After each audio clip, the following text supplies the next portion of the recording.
Hey guys, what's happening? This is Talamasca, and I'm going to do another audio commentary for you. Yay! This audio commentary is copyrighted 2007 WCReplays.com, so let's just keep it between me and you, and there won't be any trouble. So, I'd like you guys to get the replay paused at the 1 minute mark. We're going to get started in just a little bit, and I think that actually I have two games for you. It's not set in stone yet, but I'm thinking, yeah, two games will probably be a good fit for today's commentary. I was talking to Tainted Sun, actually. Actually, I wasn't talking to him. I was kind of like stalking him. And basically he was talking about audio commentaries. And he said something to the extent that it's impossible to like learn a matchup in one audio. And I was thinking about that, and I was like, dude, you're pretty much correct.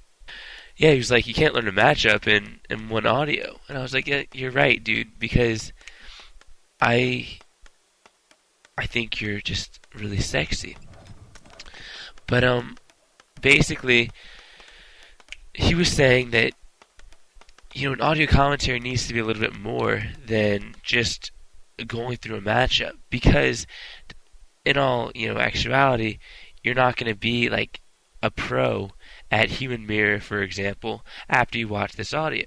I'm sorry that I can't do that for you. I just don't think that's the case. What I can do for you, and what I intend to do and kind of focus on, is teach you guys maybe a few aspects of Human Mirror, and then maybe over 3 or 4 audios, I'll be able to actually you'll be able to see a huge difference in your playing if you follow some of these different aspects, different pointers, different what have you. So I'm at the 1 minute mark. Let's go. I'm pausing this mother effer in 5, 4, 3, 2, 1. Unpause. I'm on 4K Todd's point of view because he's a pimp, but it doesn't really matter. You can be on Storm's if you'd like. So basically, Human Mirror, it doesn't change that much unless you're doing like a Firelord tower push bullshit. Your build order's not going to change. So I actually really like Todd's building structures, at least, because it looks like a medieval castle, in that you have your keep surrounded by like a wall of other buildings, like your outer wall. And I just think that's really hardcore. So maybe you guys should try that. I always admire the people who build bases that actually look like really cool bases. Let's say, I don't know, an orc player or something builds this really cool looking base. Well, I'm less inclined to attack it because I don't want to destroy this really awesome designing base. So maybe you guys can try that in your matchups. Maybe that's the new key to winning, just having a really badass looking building layout, building structures and what have you. Yeah, I think it's going to be like interior decorating Warcraft, or interior decorating craft. Yeah, that's pretty hardcore. So I'm in Human Mirror. I know I'm not really talking about the matchup, but I don't really feel like I need to, because Human Mirror is pretty much the same. Both have got their Archmages, both have footmen, and then both are using some militia to creep out. Now I love this creep pattern because it'll get you level 2 off of 2 camps: the green sea turtle camp and the ochre mauler forest troll camp. It's really a plus, because now, let's say one of your opponent puts some pressure on you. Well, you have level 2, so you can have a lot more frequent summonings of water elementals. Your opponent probably doesn't have level 2 this early if he's already moving to your base, and so you're already at a big advantage. Now here's, I guess, the first time, or the first way that these players differentiate their strategies. 4K Todd is going to creep out one of the giant sea turtle camps in the middle. He's going to give him level 3, level 2 water elementals. It is huge. Now, in comparison, you have Storm, who's creeping out these 2 green sea turtle camps at the bottom, which is really stupid. I don't mean to say stupid because everyone is. I mean, he's a very wise player, but he's not going to get level 3 by the time that Todd comes and puts pressure on his base.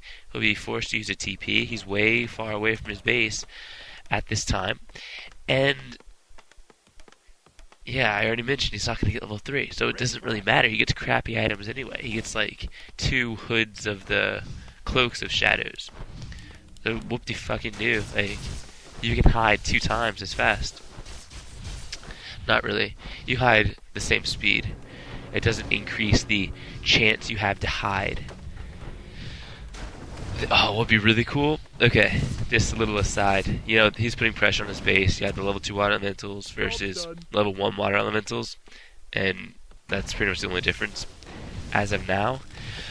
But, okay, here, it was really funny. If you had, like, 2 or 3 Cloaks of Shadows, and it actually, like, stacked to make it so that you could hide, like, you could just be invisible, like, all the time, like a Dark Templar or something, that would be pretty, like, that'd be fucking awesome. Like, you should do that. Like, okay, check this out. I think that different items should have different abilities when they stack.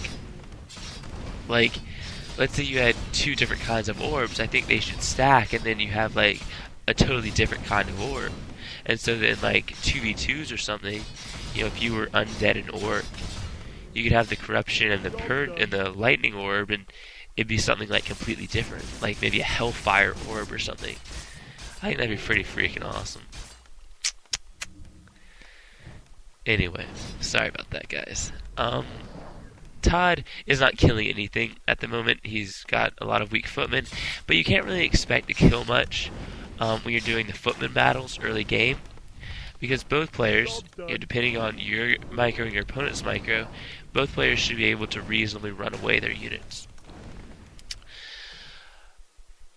But level 2, or tier 2, I'm sorry, is on us, and Storm is summoning the Mountain King. Now, I believe he did this for 2 reasons.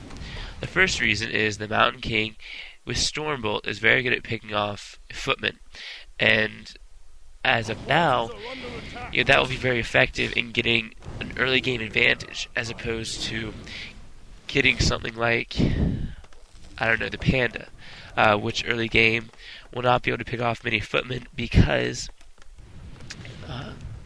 of course, Breath of Fire is not that strong, and you can still run your footmen away, and so forth. You know, this Stormbolt level, you know, 3 seconds stun on heroes, 5 seconds stun on units. That's the one. Secondly, and I guess the most pertinent, is that he was being pushed, and so he didn't really have the capabilities to run a footman down to the tavern and pick something up. Now, Todd, on the other hand, did have that capability, and so he picked up the Firelord, which is actually one of my favorite heroes. Probably number 2 or 3 as far as my favorite heroes go. His calling card is these Fire Spawns, which are ranged units, kind of like the Water Elemental, as far as damage goes. But every time he attacks a unit 14 times, or any unit 14 times, or how should I say this? Whenever he attacks units 14 times, he'll split. He'll, you know, mitosis or meiosis or whatever into 2 things, 2 fire spawns. And so over time, if your opponent's stupid and doesn't attack the fire spawns, you're basically going to exponentially grow into multiple fire spawns. And